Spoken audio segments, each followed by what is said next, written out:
गुजरात में पहले चरण के चुनाव प्रचार का आखिरी दिन, बीजेपी से लेकर कांग्रेस के दिग्गज झोंकेंगे ताकत। 1 दिसंबर को होगा मतदान। भारत जोड़ो यात्रा से मजबूत हुई कांग्रेस, राहुल गांधी सामाजिक न्याय परिसर की सभा को करेंगे संबोधित। बिना इजाजत राहुल गांधी से नहीं मिल सकता कोई। राजस्थान कांग्रेस की कलह मिटाने की कोशिश, आज जयपुर दौरे पर जाएंगे केसी वेणुगोपाल, गहलोत और पायलट से कर सकते हैं मुलाकात। उत्तराखंड विधानसभा में आज से शुरू होगा शीतकालीन सत्र, कई अध्यादेश और विधेयक सदन पटल पर रखे जाएंगे। विपक्ष ने की सरकार को घेरने की तैयारी। हरियाणा के लोगों को मिलेगी सौगात, राष्ट्रपति द्रौपदी मुर्मू आज हरियाणा में रोडवेज में ई टिकट प्रणाली की करेंगी शुरुआत, 6 डिपो में होगी लागू। आज भी एफएसएल के सामने पेश होगा आफ्ताब, अगले हफ्ते हो सकता है नार्को टेस्ट, तिहाड़ जेल में बंद है आफ्ताब। आज फिर से लॉन्च होगा Twitter blue subscription, blue tick के लिए नहीं देने होंगे पैसे। आगरा एयरफोर्स स्टेशन में होगा संयुक्त अभ्यास, आज आएंगे रक्षा मंत्री राजनाथ सिंह, 30 नवंबर तक चलेगा अभ्यास। चीन अपने स्पेस स्टेशन में आज भेजेगा 3 सदस्यों का क्रू, चांद पर भी भेजेगा मानव मिशन, फी मिशन के कमांडर होंगे। दिल्ली में सर्दी का सितम शुरू, राजधानी दिल्ली में बड़ी ठंड, पहाड़ों पर भी गिरा पारा।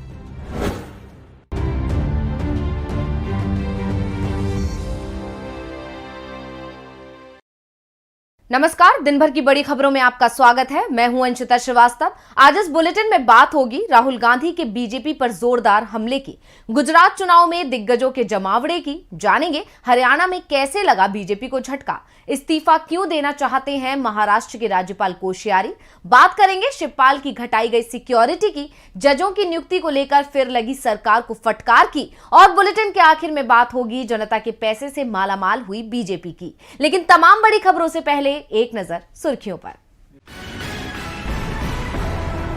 महिलाओं के कपड़ों पर की गई टिप्पणी पर फंसे रामदेव ने मांगी माफी, कहा गलत तरीके से पेश किया गया मेरा बयान।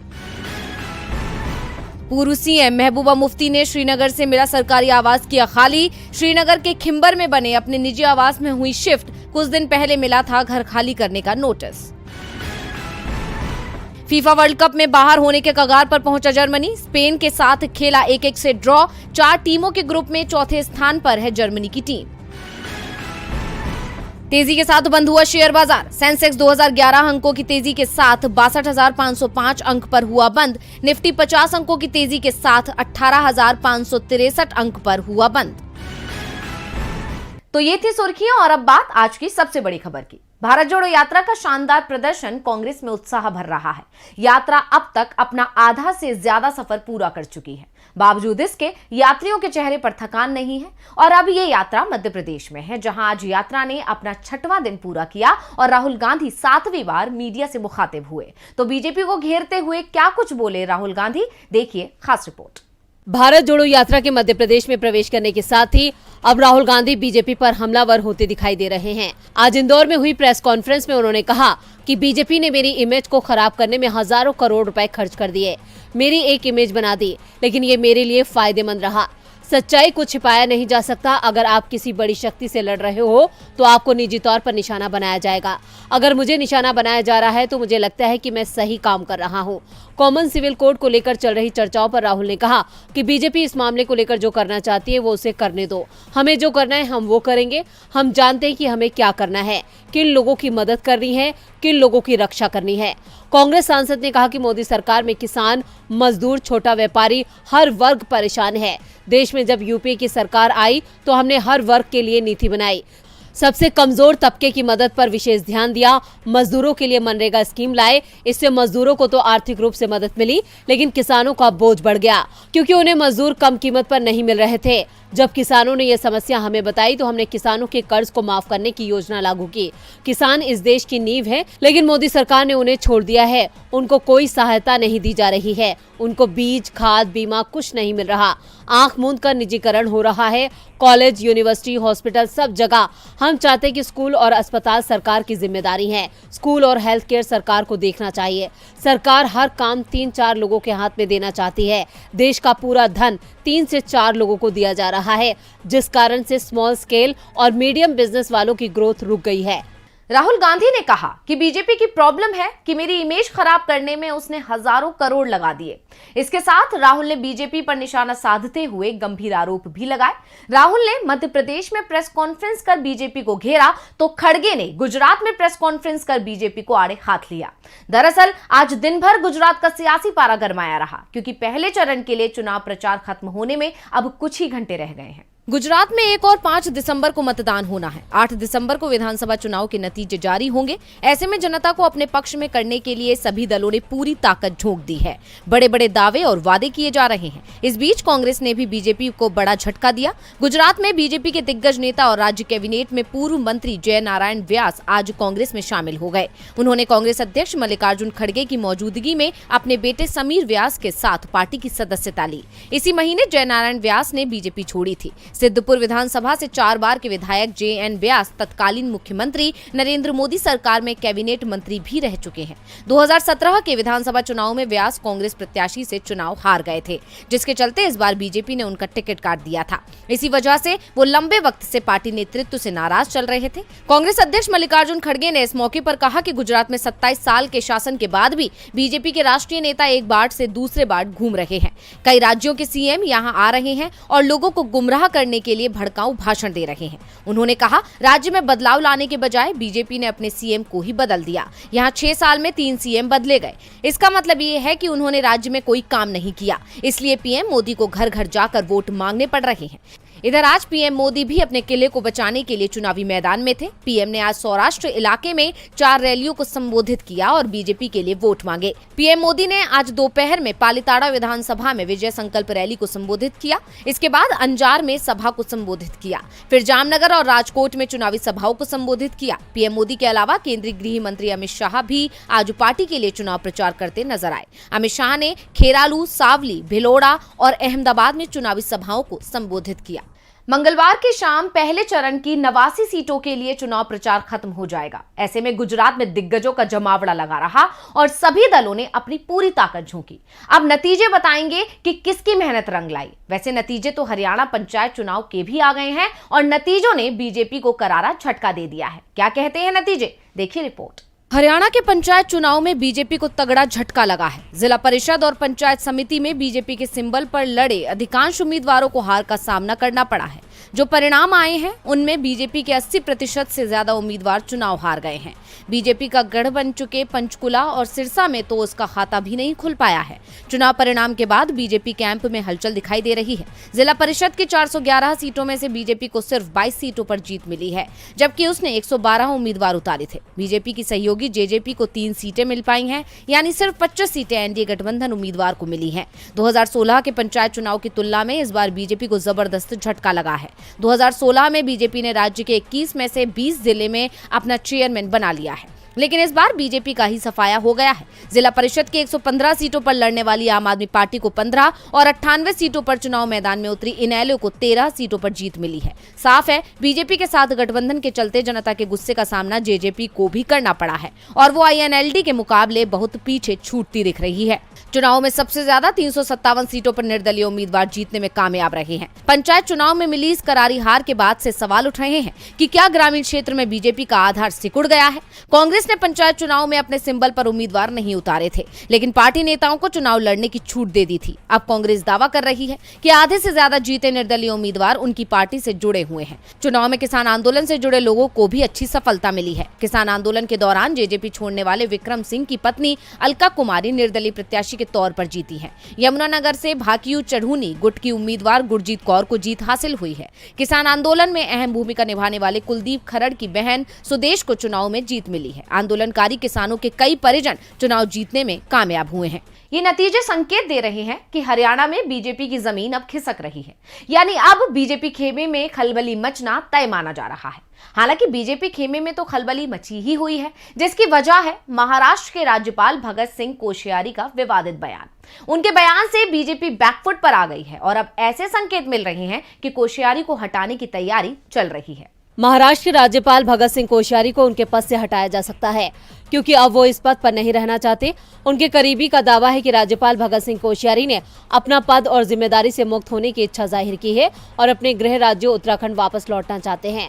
करीबियों का कहना है कि उनके विवादास्पद बयान के चलते जो बवाल मचा है उससे वो आहत हैं और अपना पद छोड़ना चाहते हैं। अब उन्होंने खुद ये फैसला लिया है या फिर बीजेपी आलाकमान की तरफ से उन पर दबाव बनाया गया है, ये सवाल बना हुआ है, क्योंकि उनके इस बयान से बीजेपी राज्य में बैकफुट पर आ गई है। इतना ही नहीं, बीजेपी ने उनके बयान से दूरी बना ली है और बीजेपी प्रदेश अध्यक्ष ने तो उनके बयान की आलोचना भी की। इसके अलावा विपक्ष ने इनके सहारे पूरी बीजेपी पर निशाना साधा, जिससे बीजेपी को अपनी छवि खराब होने का डर सता रहा है। ऐसे में अब दावा किया जा रहा है कि बीजेपी अपनी छवि बचाने के लिए कोश्यारी पर पद छोड़ने का दबाव बना रही है। दरअसल ये विवाद कोश्यारी के उस बयान पर खड़ा हुआ था जिसमें उन्होंने केंद्रीय मंत्री नितिन गडकरी और एनसीपी नेता शरद पवार को डॉक्टरेट की मानद उपाधि प्रदान करते समय शिवाजी पर टिप्पणी की थी। उन्होंने कहा था कि मुझे ऐसा लगता है कि अगर कोई आपसे कहे who is your icon, who is your favourite hero, बाहर जाने की कोई जरूरत नहीं है, यही महाराष्ट्र में आपको मिल जाएंगे। शिवाजी तो पुराने युग की बात है, मैं नए युग की बात में बोल रहा हूँ, कहीं मिल जाएंगे। डॉक्टर अंबेडकर से लेकर डॉक्टर गडकरी तक, नितिन गडकरी साहब तो यही मिल जाएंगे। अब उनके इस बयान को शिवाजी का अपमान माना गया था और पूरे महाराष्ट्र में कोश्यारी का विरोध हो गया था। इतना ही नहीं, उनके पुतले तक जलाए गए थे और अब जल्द ही उन्हें अपना पद छोड़ना पड़ सकता है। करीबियों का कहना है कि कोश्यारी पद छोड़ना चाहते हैं, लेकिन राजनीति के जानकारों का कहना है कि बीजेपी उन पर दबाव बना रही है, क्योंकि बीजेपी सिर्फ फायदे का सौदा करती है। जो उसके काम का होता है उसे ही तवज्जो देती है, नहीं तो किनारे कर देती है, जैसे अब शिवपाल यादव को कर रही है और उनकी सिक्योरिटी कम कर दी गई है। आखिर क्या है इसकी वजह, देखिए रिपोर्ट में। प्रगतिशील समाजवादी पार्टी के अध्यक्ष शिवपाल यादव की सुरक्षा घटा दी गई है। उनकी Z कैटेगरी की सुरक्षा को कम कर Y श्रेणी में बदल दिया गया है। शिवपाल को Z श्रेणी की सुरक्षा 2017 के विधानसभा चुनावों के बाद दी गई थी। ये वो दौर था जब शिवपाल यादव और अखिलेश के बीच रिश्ते बेहद खराब हो गए थे। शिवपाल यादव ने अपनी पार्टी प्रगतिशील समाजवादी पार्टी का ऐलान कर दिया था। वो सपा को कमजोर करने की कोशिश में जुटे थे और दिसंबर 2017 में जब शिवपाल योगी आदित्यनाथ से मिले तो कुछ ही दिन बाद यूपी सरकार ने शिवपाल को Z श्रेणी की सुरक्षा दे दी। लेकिन 10 दिन पहले शिवपाल और अखिलेश यादव की मुलाकात की तस्वीरें सामने आई। शिवपाल ने ऐलान कर दिया कि अब पूरा परिवार एक है और एक ही रहेगा। सपा नेताओं का दावा है कि डिंपल यादव का समर्थन करने की सजा योगी सरकार ने शिवपाल को दी है और उनकी सुरक्षा Z कैटेगरी से घटाकर Y कैटेगरी में कर दी गई है। योगी सरकार की ओर से 26 नवंबर को शिवपाल यादव की सुरक्षा कम किए जाने को लेकर आदेश जारी किया गया है। लखनऊ पुलिस कमिश्नर की ओर से जारी किए गए आदेश में कहा गया कि 25 नवंबर को राज्य स्तरीय सुरक्षा समिति की बैठक हुई, जिसमें निर्णय लिया गया है कि शिवपाल यादव की Z कैटेगरी सुरक्षा को कम किया जाता है। शिवपाल की सुरक्षा घटाने की खबर मिलने के बाद प्रसपा ने बीजेपी पर निशाना साधा है।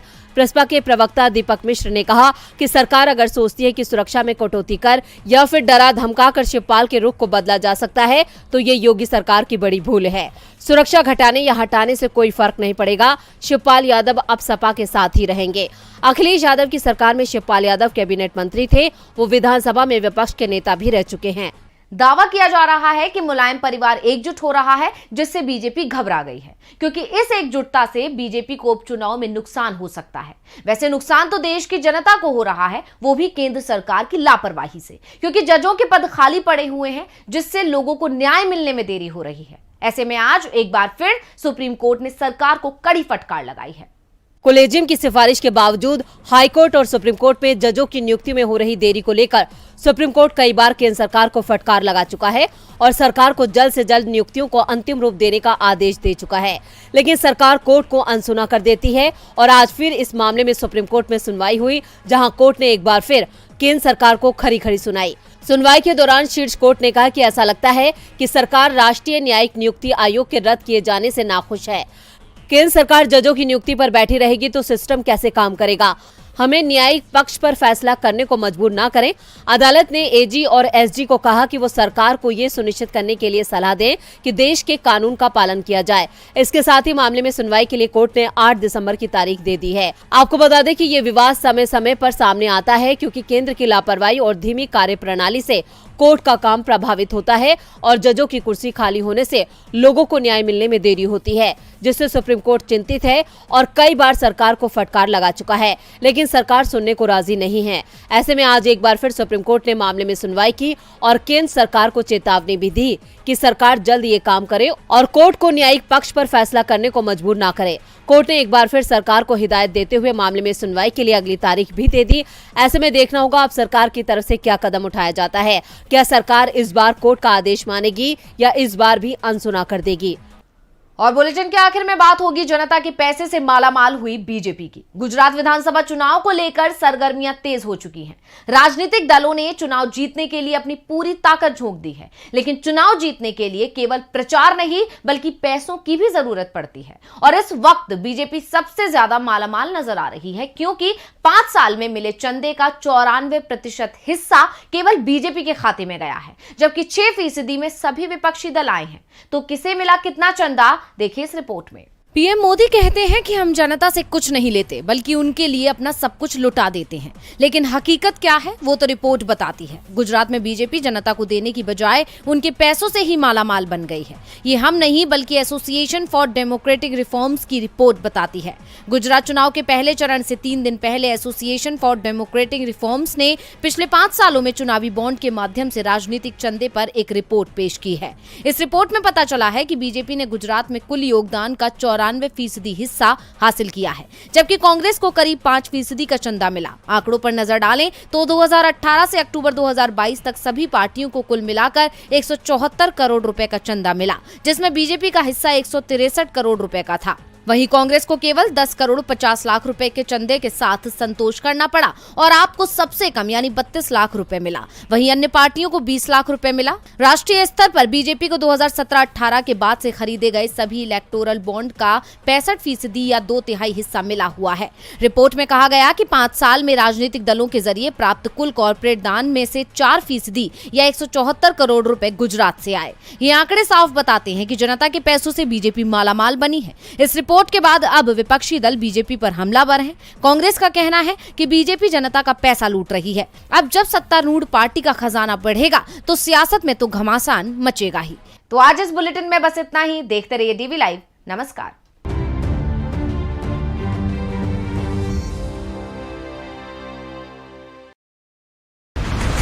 बिछ गई सियासी विसात, खेला जा रहा है सियासी खेल, जारी है वार पलटवार। शह और मात के खेल में